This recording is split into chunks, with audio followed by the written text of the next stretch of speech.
It's my pleasure to introduce AJ Alnaser from the Department of Applied Mathematics at Florida Polytechnic Institute, presenting Reimagining Differential Equations, a modeling first approach to enhance STEM education. Good morning, everybody. This talk is prepared by me and my colleague Justin Hoffmeyer, who's here with me on the call. So I'll be calling on Justin to help me out a little bit. So what we want to introduce is essentially how we teach differential equations at Florida Poly, and how has that been for us and our experience with it, as well as some changes and suggestions that we think will be very helpful. So obviously, differential equations is a very important course. It's a key course for all engineering disciplines and, of course, mathematics and applied mathematics. So it's very important. And one of the key things that we try to cultivate and point out when we teach differential equations is how to bridge the theory to practice with hands-on learning. So in other words, we bring in realistic type models for students and in the class for us to consider. How do we break down an actual real life problem into a differential equation? So the critical thinking aspect and problem solving aspect. And of course, the interdisciplinary between all STEM majors require differential equations. The world moves and we need to understand how it moves. And that's what differential equations is all about. So what are the challenges we used to face? If you think of differential equations, at least from my experience when I was taught differential equations and as an undergrad, it's very computationally intensive method memorizing course. There's types of differential equations, there's strategies for solving differential equations, and you essentially just memorize all of them. And then when you're done with all of that, you can tackle some applications. But at that point, you're so focused on the algebra and the methodology of it that you lose track of the actual application, and that's the really important part. So what we try to do at Florida Poly is with modeling first. So in other words, the entire first week, actually, we don't show the students how to solve a differential equation. Actually, that's stretched out for about 2 weeks. For that period of time, the students are just essentially encountering real life situations and how do we actually pull differential equations out of them. So and once we have all that set up, the students are now motivated. They have a hook. They grab onto something that's okay. Well, I want to know how to deal with this, and I want to know how to answer this question. So then we go back to the math and talk about how do we actually solve these differential equations. So we begin always with real life scenarios, and then it's mostly a discussion and a debate on what assumptions make sense, what don't, can we justify the assumptions, and so on. Once we have all of that and we generate the model, then we go into actual real life actual solution methods. So some of the real world applications, and they can be from any field, and we tend to kind of focus on examples from Kurt Bryant's mathematics modeling book, but for differential equations. But you can actually bring in examples from any field. So here's a couple of examples, for example, from environmental science. If you have a population of environmental engineers in your class, then you can talk about modeling pollutants. If you have some people interested in epidemiology, that's analyzing the spread of infectious disease. In economics, which students don't really at least business-oriented students don't really think that differential equations is a really important course for them. They just say, oh, this is a math requirement they have to take. But when you throw examples like this at them, they start realizing, oh, I need to pay attention. This is important. So the outcomes we've seen is that the students engage with diverse interests, and it showcases the versatility and the importance of the course and the topics we're talking about. So the students are actually interested in learning more, and they ask really pointed and very good questions in that case. I can tell you the transition between when I taught differential equations in a traditional way versus when I started teaching with the modeling first aspect, the types of questions I get in class are worlds apart. So I'm gonna actually call on my colleague right now to chime in. Justin, you want to go Sure. ahead? Yeah, that's fine. So yeah, like AJ was saying, we start with modeling those first few days. Often we use the models presented in Kurt Bryan's Semio text, the Hill-Keller model for sprinting and a drug delivery model into the ear. And we spend the first few days talking about these models, and it makes a first impression on the students. We don't just jump into doing calculus right away.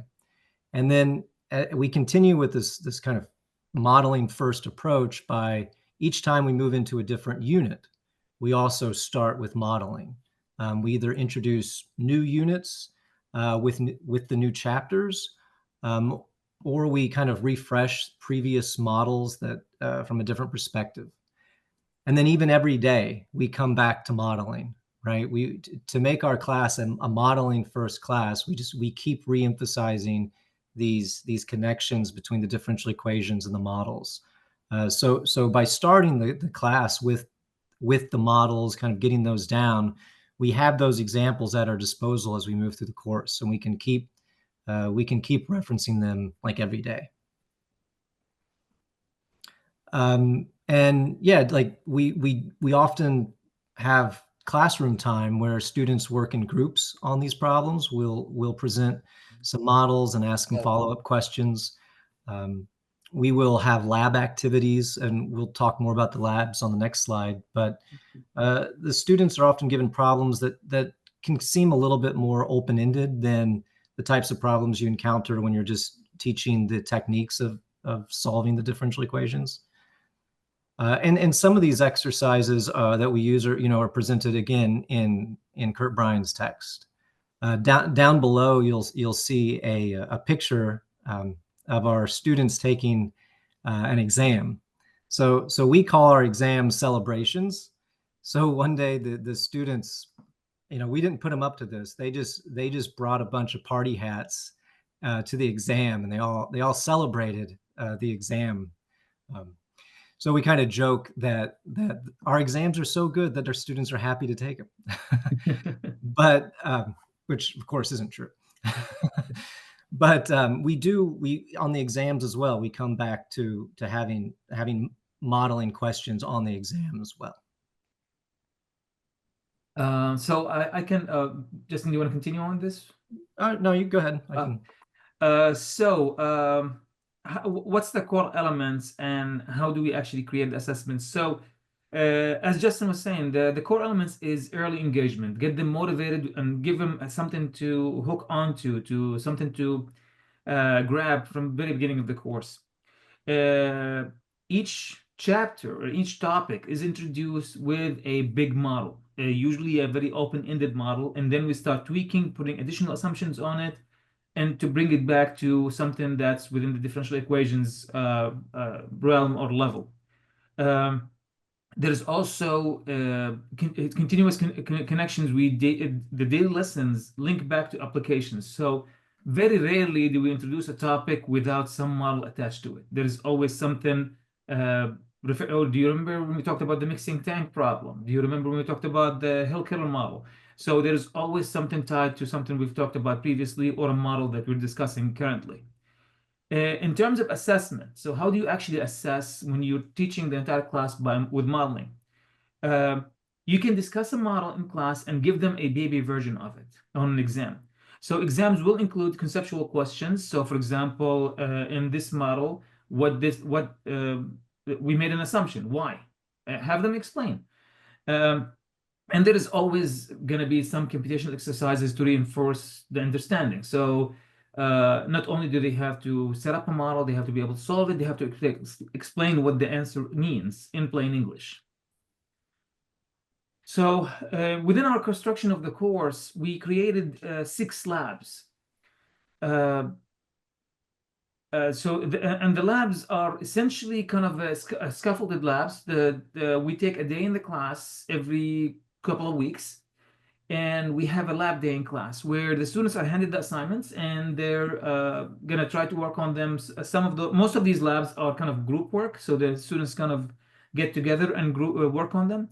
The labs are based on MATLAB because that's the most commonly used software at Florida Poly for engineers. So but we don't assume that they know MATLAB, and we do, and this is not a programming class. MATLAB is a tool, so we give them everything that they need to be able to use that tool properly. So the first lab is essentially how to use MATLAB, what kind of outcomes would MATLAB produce when you solve a differential equation with MATLAB, and how can you understand those outcomes. So if you get a graph, you ask MATLAB to plot a differential equation, you get a graph. What does that mean, really? And how do you actually explain that? So, and that would be our first lab. Our second lab is a variation of mixing tank models. And then, Justin, you want to take on from here? Sure. Yeah. So in lab, in lab 2, it's we step away from MATLAB for that one usually, and since we've already presented the drug delivery into the ear model, it's nice to bring up these mixing tank models on lab 2 to kind of to show how it's a similar type of model. Moving on to lab 3, we come back to using MATLAB again. And there's instructions that guide students through setting up and solving differential equations that model the harmonic oscillator, usually in lab 3. And by the way, I just mentioned that these labs are typically spaced around 2 to 3 weeks apart during the semester. And we and like AJ was saying, we tried to design them in a kind of a scaffolded way so that they're building towards subsequent labs, and students are getting more comfortable with modeling in kind of a more, a realistic or professional environment on MATLAB. In lab 4, we actually use another one of Brian's models from the semiotext, where we use the bike shock absorber. And then in lab 5, we continue with the shock absorber, and we kind of put a variation on it using the Heaviside function. And then in another part of that lab, we use some MATLAB code and do parameter estimation. Students make these parameter estimations using both good and bad data. So we kind of compare and contrast those resulting models. And this way we kind of start to suggest to the students and plant the seed that the quality of a model is not always clear. It's not always guaranteed, which leads us into lab 6. And in lab 6, we really kind of reverse the whole thing in the other direction. And what I mean is that students consider data that could be fitted by a function that might be a solution to a differential equation. And they can kind of continue using parameter estimation techniques. And they're presented with several different situations, and they're asked to determine, like, for instance, if the harmonic oscillator would be a good way to model this data. They're asked to create some models for some of these scenarios and kind of draw their own conclusions. And this is a nice way we found to kind of wrap up the semester, because the students are forced to kind of reflect on the modeling process. So why we begin with modelings? Again, when you start with the whole concept with modeling, the students, first of all, get kind of a little bit of a shock treatment. They break away from the concept or from this idea of, I'm just going to see a problem and learn how to solve a problem. No context, nothing at all. For some reason, the students always dread the word problem, that story problem. Ever since they see it in Algebra 1 in middle school or high school, that's going to be the thing that's going to haunt me for the rest of my life. But when we start with a model first, we chip away at that image in their heads, and we start putting together a framework in their heads that this is real life. This is how we understand real life. And they start looking at differential equations not as an algorithmic memorizing set of techniques, but it's actually a set of tools that we can use. It's not just abstraction. These are not just dy's by dx's, shows some random y and some random x. These mean things. And the parameters and the dimensions and the units we use, everything means something. What we've noticed when we transition from the modeling, when we transition from this traditional to modeling first, is that students perceive applications as a secondary option And most of the time, they don't really care about the applications. They just want to go through the grind, get through the competition, and move on. So these transferable skills, the skills that you want to give the students in differential equations so they can go to like the following courses. And let's say in electrical engineering, they want to go into signals and systems. The skills that you want them to grab, particularly, for example, you want them to grab the Heaviside function. You really want them to be able to understand it, be able to manipulate Laplace equations with Laplace transforms and the Heaviside function, because those come up a lot in signals and systems.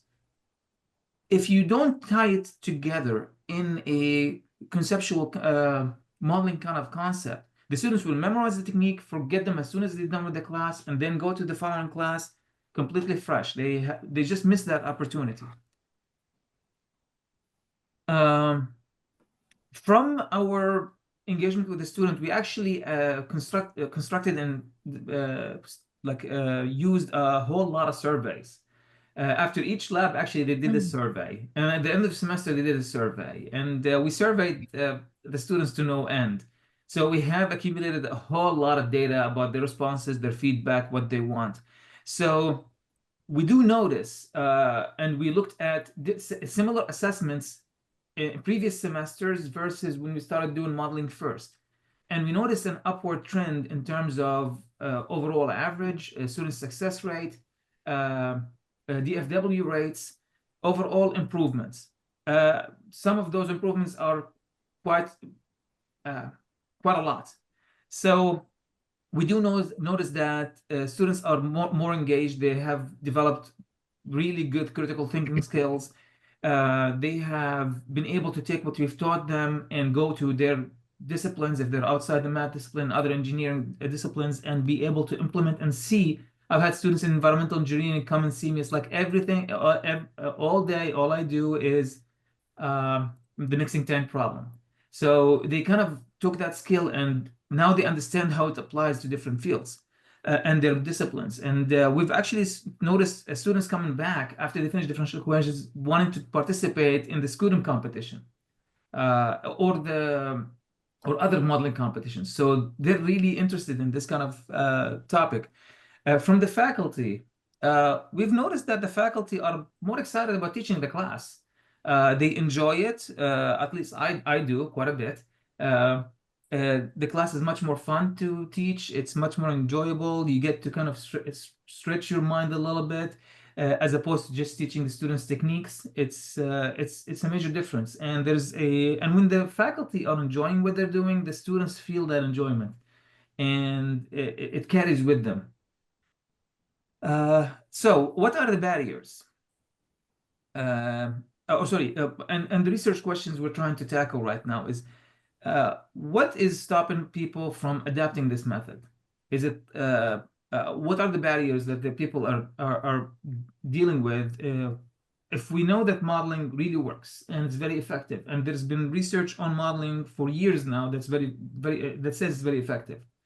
Just doing the modeling first. Why are people not doing it as frequently as in terms of percentages, as much as the people who follow just a traditional approach? And how can we construct a support system for faculty to be able to kind of share our results and share our methodology with them, and maybe kind of spread the joy, if you will?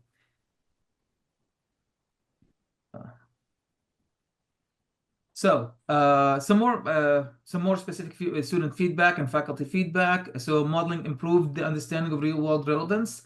The early labs require more scaffolding to build confidence. So students did struggle a little bit with the early labs. Faculty we saw renewed enthusiasm for teaching through practical applications.